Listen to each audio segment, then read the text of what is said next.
Je dois dire que le président français Emmanuel Macron n'aime pas son peuple. 100 rafales à l'Ukraine, c'est ambitieux, presque touchant, on sent l'effort.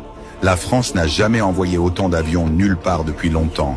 Mais apparemment, Kiev est devenu la nouvelle scène où certains dirigeants viennent jouer les héros. Qu'ils essaient, s'ils le souhaitent. Un Rafale reste un avion, pas une baguette magique, ni pour gagner une guerre, ni pour sauver un président qui cherche à exister. Et je rappelle un détail que Paris semble oublier.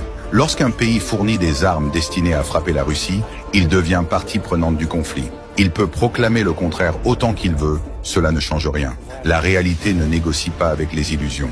J'aime le peuple français, j'aimerais pas avoir à envoyer nos missiles là-bas. Mes généraux m'ont parlé du temps de vol de nos missiles vers Paris. 3 minutes et 20 secondes. Ouais, cela choque seulement ceux qui ont découvert la géopolitique la semaine dernière. Nous connaissons ces chiffres depuis des décennies. Nous n'avons aucune intention de les utiliser, mais nous savons ce qu'ils signifient. Si certains veulent jouer avec le feu pour paraître plus grands qu'ils ne le sont, c'est leur choix. La Russie, elle, ne joue pas, et elle ne perd jamais son sang-froid. J'invite donc Paris à réfléchir 3 secondes. C'est plus long que ce qu'il faudrait à nos systèmes pour atteindre leur grande ville. Alors les Français, revoltez-vous, sinon, c'est vous qui allez subir les conséquences, mais pas votre dirigeant.